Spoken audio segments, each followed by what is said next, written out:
Halo dulur, selamat datang di Media United, channel fans MU paling netral. Menang dipuji, kalah dibully.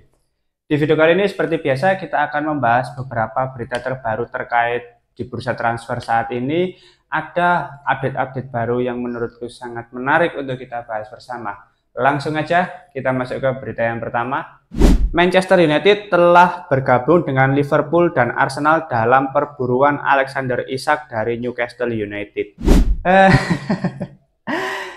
Ini yang selalu membuat situasi di bursa transfer sangat seru dan menghibur ya teman-teman. Maksudku mengincar Alexander Isak ya, gak sekalian ngincer Haaland aja. Ini pemain bukan merupakan pemain yang bisa dijangkau Manchester United untuk saat ini gitu loh. Maksudku kan Isak ini salah satu pilar utama ya di Newcastle United, pemain inti dan memiliki peran yang sangat besar terutama musim kemarin karena secara performa tentu luar biasa bagus dan konsisten. Tapi kalau Manchester United ngincer Isak ya anjir, ini aja dipatok harga 150 juta loh Isak ini. Jangan. Manchester United yang negosiasi dengan Brentford untuk mendatangkan Mbeumo aja nggak selesai-selesai sampai sekarang ya, hanya detail-detail kecil lah. Maksudku selisih 2 juta aja pembahasannya bisa sampai 2 minggu gitu loh. Lah ini ngincer Isak 150 juta. Dicicil 10 tahun gitu mungkin bisa ya, tapi apalagi secara daya tarik ya dibandingkan Arsenal dan juga Liverpool, tentu Manchester United kalah jauh gitu loh. Dan ya kalau yang diincar Isak yang datang Jen Mateta masuk akal gitu. Tapi kalau kita bicara soal kebutuhan di lini serang, memang setelah mendatangkan Bryan Mbeumo, Manchester United sudah pasti akan mendatangkan penyerang baru. Dan kalau kita lihat, sebentar, ada serangga. Dan kalau kita lihat, kalau Manchester United mengincar tipikal pemain seperti Alexander Isak, secara postur tubuh, secara fisik, harusnya ya, Hugo Ekitike ini nggak berbeda jauh. Karena awalnya ketika Alexander Isak baru didatangkan dari Real Sociedad ya, seingatku, itu musim pertamanya juga nggak terlalu bagus. Baru di musim keduanya tampil luar biasa. Nah, kalau misalkan Manchester United lebih memprioritaskan pemain lain yang tipikalnya sama, nggak berbeda jauh dengan Isak, ya Hugo Ekitike ini pilihan yang paling bagus menurutku. Tapi kalau misalkan Manchester United mengincar pemain lain di Premier League, ya Jen Mateta pilihan paling realistis gitu loh. Kembali lagi sesuai dengan kebutuhan dan kondisi finansial internal manajemen klub. Atau mungkin striker lain karena kabarnya Victor Gyökeres setelah ditolak Real Madrid dan Arsenal, dia kembali tertarik untuk bergabung dengan Manchester United.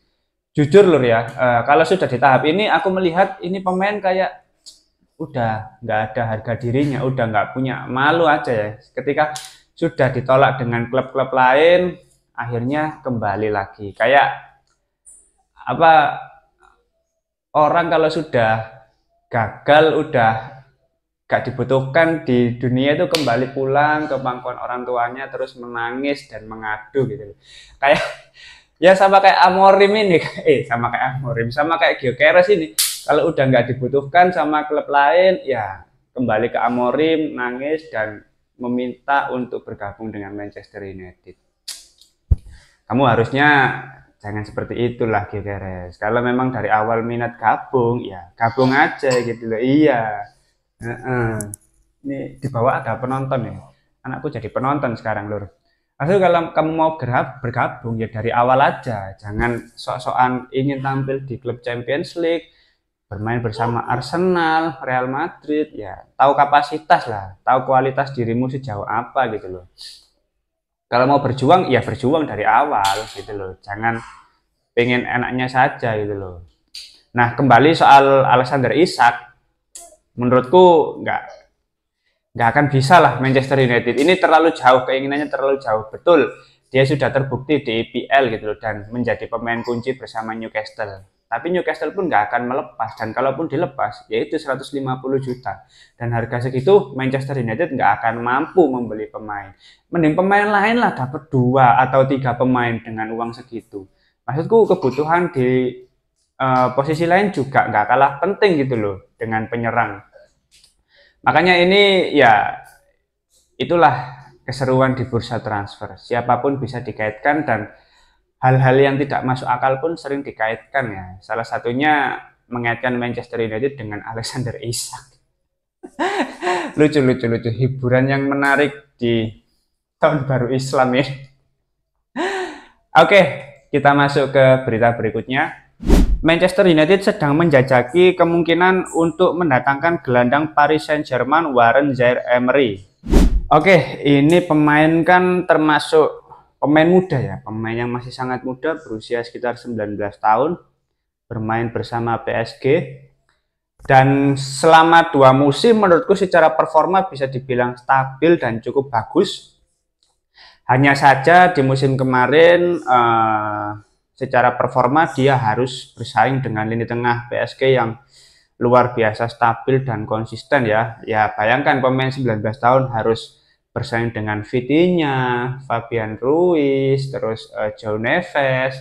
Ya kesulitan, dan itu bukan kewajiban dia untuk tampil di atas mereka ini secara usia gitu loh.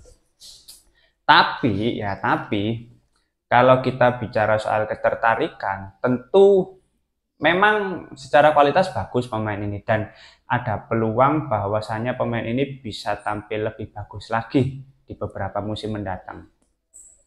Karena bisa terlihat ya secara performa dia long ball-nya juga lumayan bagus, terus ketika on possession penguasaan bolanya juga lumayan oke, take ons-nya ketika melewati lawan juga bagus.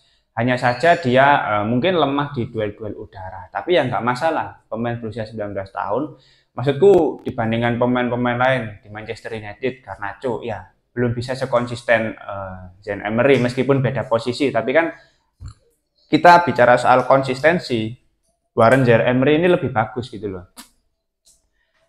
Lalu kalau kita lihat riwayat transfer ya, kerjasama dengan pihak PSG ini cukup sulit teman-teman, karena tentu PSG tidak akan menjual pemainnya dengan harga yang murah ya. Kita lihat paling dekat kemarin Manuel Ugarte.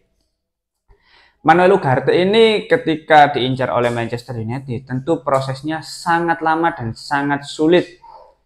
Dari awal bursa transfer sampai menjelang deadline bursa transfer, menjelang penutupan, itu baru selesai. Bayangkan sampai berlarut-larut proses negosiasinya. Ya karena PSG kekeh dengan harga yang tinggi gitu loh. Nah, Warren Zaïre-Emery ini kan market value-nya sekitar 50 sampai 58 juta lah. Kalau ada pemain yang mengincar pemain ini, tentu harga yang dipatok akan lebih tinggi gitu loh. Jadi ya daripada mengincar Warren Zaïre-Emery, menurutku mending Manchester United memaksimalkan Kobbie Mainoo. Karena secara performa tentu nggak berbeda jauh untuk pemain yang berposisi sebagai gelandang tengah. Kobbie Mainoo pun bisa mengisi posisi tersebut, hanya saja memang belum terlihat konsisten sejauh ini. Tapi Mainoo ini merupakan aset yang berharga bagi Manchester United. Maka dari itu mending maksimalkan saja pemain yang ada di Manchester United daripada harus mendatangkan Warren Zaïre-Emery. Ya oke lah bagus, tapi kan sebagus-bagusnya Zaïre-Emery kalau harganya mahal juga rugi gitu loh. Belum tentu ketika beradaptasi di EPL juga cepat, terus secara progres stabil, nggak ada jaminan juga gitu loh. Jadi mending maksimalkan Kobbie Mainoo dan fokus untuk mendatangkan pemain lain yang secara performa lebih matang, mental lebih siap. Oke, kita masuk ke berita yang terakhir. Juventus dan Napoli tidak akan mencapai kesepakatan tentang gaji Jadon Sancho. Kedua klub tidak keberatan membayar 25 juta pound sterling kepada Manchester United, tetapi masalah gaji yang selalu menjadi kendala. Ya gimana ya, kalau bicara soal Sancho ini memang masalahnya nggak akan pernah selesai selama dia tidak mau menurunkan gajinya. Bahkan sudah banyak loh klub yang tertarik untuk mendatangkan pemain ini, mulai dari Juventus, Napoli, Fenerbahce, sebelumnya bahkan ada Aston Villa, banyak. Tapi yang selalu menjadi kendala apa? Gaji. Ini pemain apa ya? Kalau aku lihat ya, kayak orang Indonesia ketika baru lulus kuliah gitu loh. Maksudku, kamu pengalaman nggak banyak, terus CV juga masih belum semeyakinkan itu, tapi menuntut gaji yang tinggi. Ya kayak orang-orang baru lulus kuliah gitu loh, belum ada pengalaman kerja, tapi pengennya dapat gaji yang tinggi, nggak mau menurunkan ekspektasinya gitu loh, nggak mau bicara soal realita. Oh aku punya keahlian gini gini gini gini gini. Ya tapi kan secara performa kamu belum bisa membuktikan gitu loh. Emang Sancho ini apa ya? Gambaran orang Indonesia sebetulnya. Maksudku kalau ada klub atau perusahaan ya, kita bicara soal lapangan pekerjaan, ada perusahaan yang mau nampung, ya udah terima aja. Soal gaji ya kompromi gitu loh. Kan kebanyakan dari orang-orang di sekitar kita kan seperti itu ya. Baru lulus kuliah, belum ada pengalaman, tapi mau gaji di atas UMR gitu loh. Tapi pengalaman nggak ada, belum pernah bekerja di perusahaan. Ya, omongan taek maksudku kayak gitu tuh. Nah, sama halnya dengan Sancho. Kalau ada beberapa klub yang tertarik, ya kompromilah masalah gaji. Terutama Juventus. Juventus ini kan 25 juta pound sterling lor. Siapa lagi yang mau membeli Sancho dengan harga segitu? Chelsea aja lebih milih bayar penalti 5 juta daripada mempermanenkan pemain ini. Kan udah kelihatan attitude-nya seburuk itu gitu loh, etos kerjanya serendah itu. Nah, Juventus masalahnya hanya mampu membayar gaji 100.000 per pekan, otomatis kan turun sekitar 50% atau bahkan lebih ya. Gajinya Sancho ini 200 apa 250 gitu loh, lupa aku. Tapi kan paling nggak ada yang mau menampung gitu loh. Juventus lumayan lah, maksudku secara histori juga cukup besar gitu loh di Serie A dibandingkan klub-klub lain gitu loh. Maka dari itu ya ayolah, sampai kapan kamu mau kasih makan egomu gitu loh untuk tetap bertahan dengan tuntutan gaji yang tinggi. Ya nggak akan ada yang mampu gitu loh. Emang ini kan Sancho mendapatkan gaji tinggi ya salah satu hasil dari kebodohan manajemen di masa lalu, dan sekarang baru benar-benar terasa imbasnya gitu loh. Mendatangkan pemain yang bukan berdasarkan data analisa yang bagus, terus market value juga overpriced. Akhirnya ketika nggak perform ya kesulitan untuk menjual pemain-pemain nggak penting seperti ini gitu loh. Ya harapanku sih Sancho mau berkompromi dan menurunkan gajinya. Yang penting ada klub baru yang mau menampung Jadon Sancho.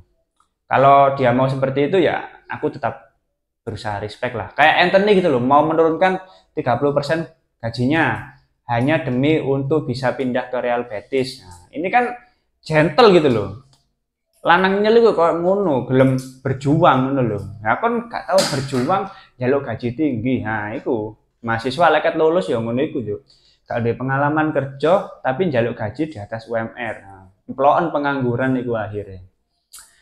Soalnya banyak orang-orang sekitar kita yang seperti itu loh. Kadang ya gregeten ngono lho. Aja ndelok Sancho ya. Koncone dhewe ae boleh curhat masalah urip ya. Ngomong ngalor ngidul ngene, aku iso ngene, aku pengen ngene. Kon kerja sik, gak usah kakean cangkem yo. Kerja gak usah milih-milih, lek kon duwe penghasilan baru kon pengen apa-apa kejar. Kakean karep golek kerja pilih-pilih. Gak duwe pengalaman njaluk gaji dukur ya. Sampai tuwek sampai tahun 2045 generasi emas itu kan pengangguran terus bakal ya. Oke. Oke, mungkin itu dulu beberapa berita terbaru dari Manchester United. Kalau teman-teman ada opini lain, langsung tulis saja di kolom komentar. Kita akan diskusi santai seperti biasa. Terima kasih sudah menonton video ini. Jangan lupa like, komen, dan subscribe. Salam.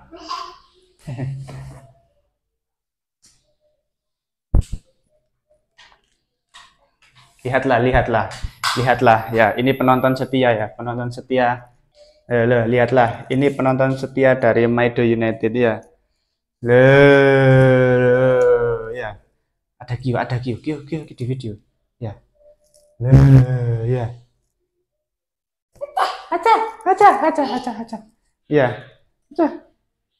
Aja, aja. Mau kemana kamu?